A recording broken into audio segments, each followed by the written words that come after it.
గొప్పవారిగా చేశాను, పిల్లలను కని గొప్పవారిగా చేశాను. వారు నా మీద నుంచి మనసు తిప్పేస్తున్నారు, నాకు దూరంగా జరిగిపోయారు అని మీరు బాధపడుతున్నారు. ప్రభువా, నేతృత్వ పండుగ దినాన మా మనసులు ఎటువైపు వెళ్ళిపోయాయో, ఎవరి వైపు మా మనసులు అటువైపోయాయో, ఎవరి వైపు ఎవరి మీద దృష్టి నిలిపి మనసు నిలిపి చూస్తున్నామో ప్రభువా, వారి ద్వారా మేము ఎన్నోసార్లు మోసపోయాము, ఎన్నోసార్లు అపజయాలను వెళ్ళాం. ప్రభువా, నీ యందు నాయన నీ కొరకు ఎదురు చూసిన వారు ఎప్పుడు లజ్జింపకపోయారు. ప్రభువా, సిగ్గునొందలేదు. నీ కొరకు కనిపెట్టుకుని వారు ఎప్పుడు కూడా ప్రభు సిగ్గుపడలేదు. ప్రభువా, ఏదన్నా నీ కొరకు మేము కనిపెట్టి నీ వైపు మేము చూస్తూ ఉండగా ఆయన మమ్మల్ని ఒకసారి నీ కను దృష్టి చేత చూడమని ఎప్పిపోయిన సంఘం, గొల్లమూడి నూతన సంఘ పెద్దలు, అలాగే ప్రభు పిసిసి ఆయన, అలాగే స్త్రీల సమాజం, యవన సమాజం, సంఘ బిడ్డలందరితో నేను ప్రత్యేక రీతిలో మీరు మాట్లాడి మైపు పొందమని, దాసులు బలపరచమని యేసునామములో అడుగుచున్నాను పరమ తండ్రి, ఆమేన్. అందరికీ రుచికి వందనాలు. వేసవికాలం నుంచి కొంచెం దినాల్లో ఉపశమనం కలిగింది. మళ్ళీ ఈరోజు మళ్ళా కొంచెం తీవ్రమైన ఉక్కుపాత ఇబ్బందిగా ఉంది. ఉన్నటువంటి మే నెల చివరి రోజులో ఉన్నాము. ఈ నెలలో 5 వారాలు వచ్చాయి.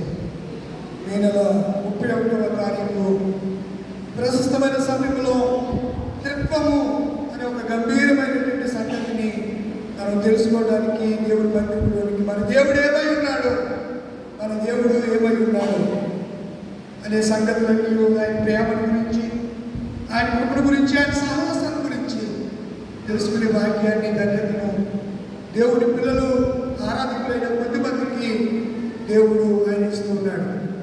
బైబిల్లో భారతదేశ గ్రంథంలో యెహోవా దొరుకు కాలమందు ఆయనను వెలుగుడి, సమీపముగా ఉండగానే ఆయనను చదువుతారా?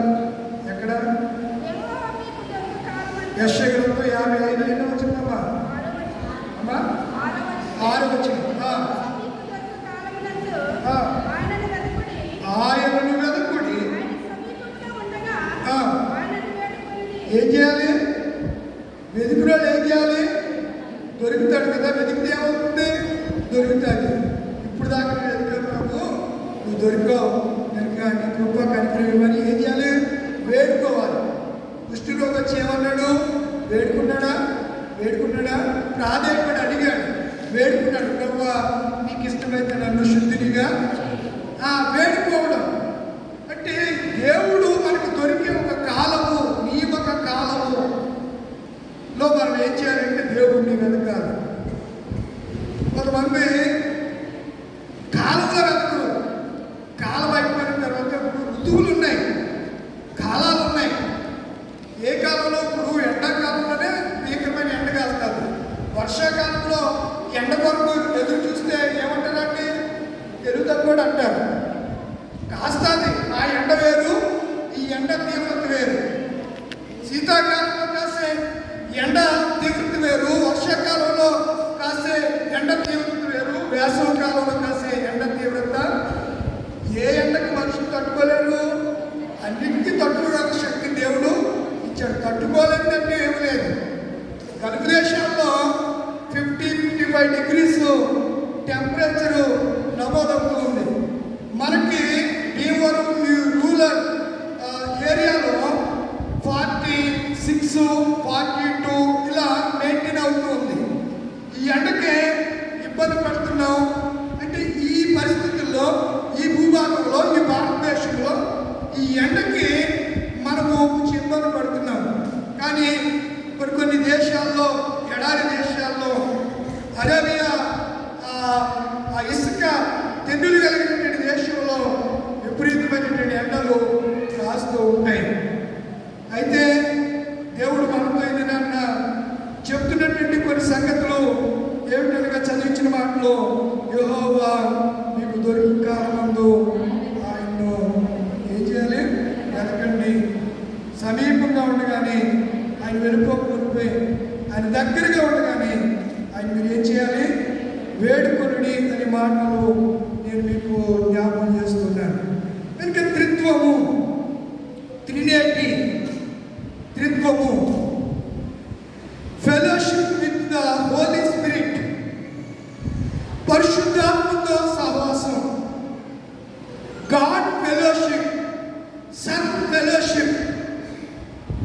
సన్ ఫెలోషిప్ అంటే చెప్పండి. కుమారుడితో ఎక్కడుందా మాట? ఎక్కడుంది? కొరింథీయులకు రాసిన బైబిల్లో ఏదైనా మాట్లాడితే అది బైబిల్లో ఉండాలి.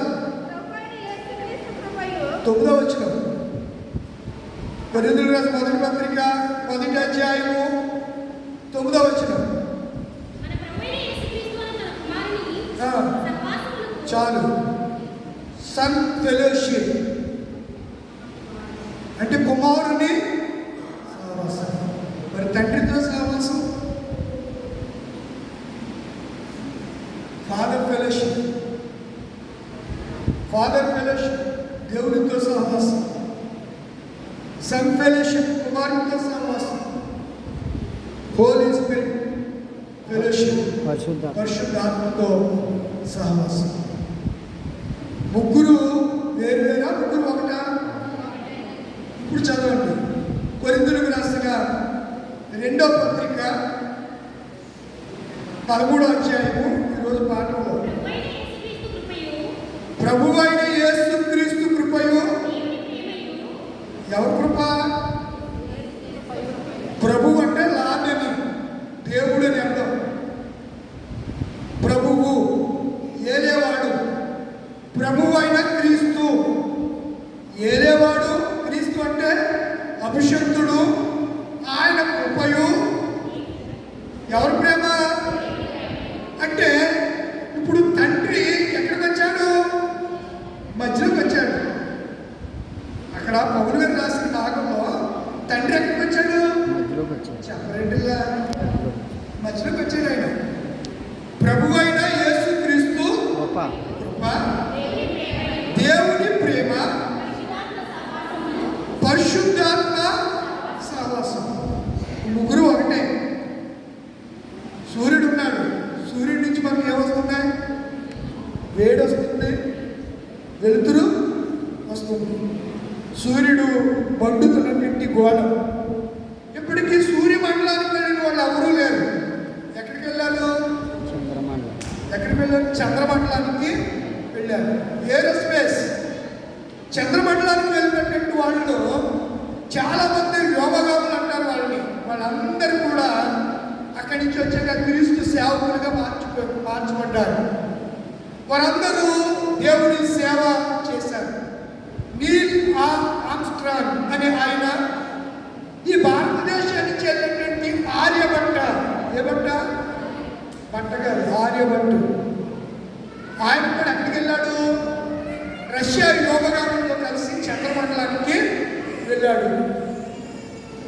1965లో అతడు వెళ్ళడం జరిగింది. అంతకు మునిపే కొంతమంది నాసా శాస్త్రవేత్తలు, NASS అంటే నాసా, అమెరికాలో ఒక స్పేస్ ఏజెన్సీ అది.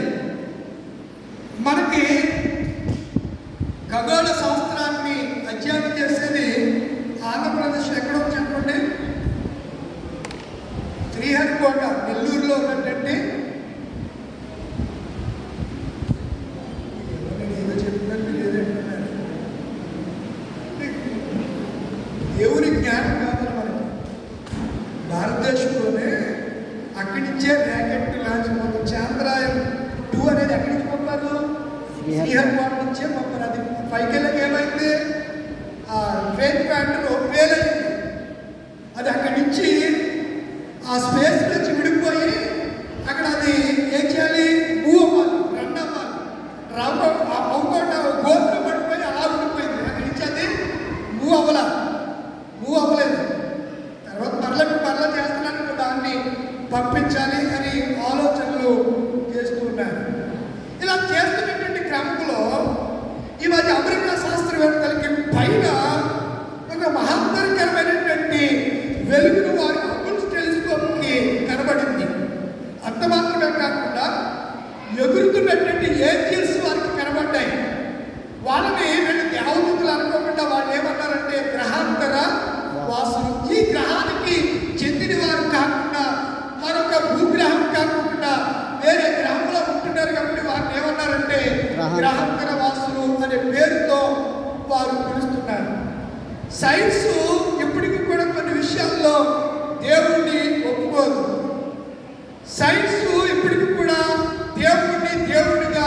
మహింపరచట్లేదు, ఆరాధించట్లేదు.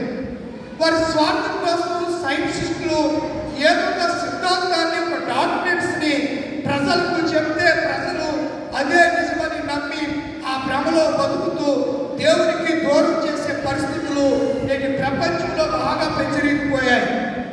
నేను చాలాసార్లు మీకు తెలియజేస్తూ ఉంటాను, మనిషి మట్టి నుంచి రాలేదు, మనుషుల నుంచి వచ్చాడు, ఆ మనిషి దేవుడిలో నుంచి వచ్చాడు అని నేను చాలాసార్లు చెప్పాను. డార్విన్ సిద్ధాంతంలో, పరిణామ సిద్ధాంతంలో డార్విన్ ఏం చెప్పాడంటే మనిషి మట్టి నుంచి పునరుత్పత్తి అయ్యాడు, పరిణామం చెందాడు అని చెప్పి చాలా సంవత్సరాల తర్వాత మరణ పడకతో తనకు వైద్యం చేసే డాక్టర్తో వాళ్ళతో చెప్పింది, నేను చెప్పింది చాలా తప్పు, ఇప్పుడు చెప్పడానికి నాకు మాట రావట్లేదు, మీరైన ప్రపంచానికి తెలియజేయండి, సృష్టికర్త అయిన దేవుడి వచ్చే మానవ జాతి అంతా ఆవిర్భవించింది, ఆయన మాట ద్వారా సృష్టి కలిగింది, ఆయన మనిషిని తన స్వస్థలతో నిర్మించి జీవవాయువు ఊదాడని ప్రపంచానికి తెలియజేయండి అని చెప్పి డార్విన్ తర్వాత తన సిద్ధాంతాన్ని మార్చుకున్న తర్వాత సిద్ధాంతాన్ని చెప్పకుండా ముందు అతడు యవనస్తుడిగా ఉన్నప్పుడు చెప్పినటువంటి సిద్ధాంతాన్ని ఈ ప్రపంచం వేటికి పరిగణలో తీసుకుని దాని నుంచే సైన్స్ బైపీసీ గ్రూప్ వాళ్ళకి ఈ విధమైనటువంటి బోధలు ఆ కాలేజీల్లో చెప్పడం అనేది మనం చూస్తూ ఉన్నాం. థియో అంటే దేవుడి గురించి తెలుసుకోవడం, థియాలజీ దేవుడి గురించి తెలుసుకోవడం. దేవుడి గురించి మనం ఏం తెలుసుకోవాలి? దేవుడు ఎవరో తెలుసుకోవాలి, ఆ దేవుడి యొక్క గుణలక్షణాలు ఏంటో తెలుసుకోవాలి, ఆయన దేవుడి యొక్క ఉనికి ఏంటో తెలుసుకోవాలి, ఆ దేవుడి యొక్క మనసు ఉందని ఆ మనసు ఎలాంటిదో మనం ఏం చేయాలి? గ్రహించాలి, తెలుసుకోవాలి. తెలుసుకోవడానికి దేవుడు నీకు ఏమిచ్చాడు? జ్ఞానాన్ని ఇచ్చాడు, ఇంద్రియ నిగ్రహం కలిగినటువంటి ఆత్మను ఇచ్చాడు దేవుడు. ఇచ్చాడు లేదా? నాకు అసలు బుర్ర లేదండి, నా బుర్రలో మట్టే ఉందండి అని ఎవరన్నా అనగలరా? మట్టి ఉంటే పగలబడి చూస్తే మట్టి ఉండదు, ఏముంటుంది చెప్పండి? మెదడు ఉంటుంది బుర్రలో, ఏముంటుంది? మెదడు ఉంటుంది. మీరు చూడలేదా మెదడు ఎప్పుడు? తినలేదా? మేక తలకాయలకు మెదడు ఎప్పుడు తినలేదా? మీరు తినలే. మీకు తెలియని పదార్థం మన్నాలాగే దేవుడు మీకు ఏదైనా ఆహారం ఇస్తున్నాడేమో, ఆ ఆహారమే నేనంటాను, ఆ తెలియని ఆహారమే జీవవాక్యం.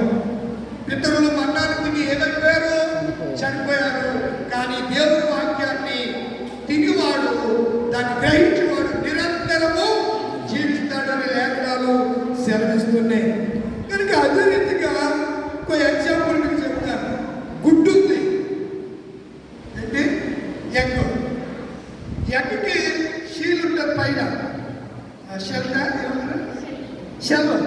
ఓకే, నాకు ఈ మధ్యలో అందించారు. షెల్ ఉంటుంది, తర్వాత ఏముంటుంది? వైట్ ఉంటుంది, ఆ తర్వాత ఏముంటుంది? ఎల్లో ఉంటుంది. ఎన్ని ఉన్నాయి? 3 ఉన్నాయా? ఉన్నాయి కదా. ఇప్పుడు త్రిత్వం అనే మాట బైబిల్ ఎక్కడ మీరు చూడండి. నేను త్రిత్వము అని దేవుడు చెప్పలేదు. చెప్పాడు? ఎక్కడున్నా చెప్పాడా? చెప్పలేదండి. ఎన్నో సంవత్సరాలు చెప్తున్నారు కదా, చెప్పలేదు. కానీ ఆయన ఉనికిని గురించి మనం ఆలోచన చేస్తే తండ్రి అయిన దేవుడిని మనం ఏం చేయలేము, చూడలేము. ఆత్మదేవుడిని చూడలేము. కనుక ఆత్మదేవుడు అప్పుడు ఆయన గుణలక్షణాలు ఆత్మలో ఉన్నప్పుడు ఆ గుణలక్షణాలు కలుపుకున్నాడు. ఆత్మ అనే దేవుడు శరీరాన్ని దాల్చుకున్నాడు. అందుకే యోహాను గారు తన సువార్తను రాస్తూ ప్రారంభ అధ్యాయంలో ఆదియందు వాక్యం ఉండెను, వాక్యం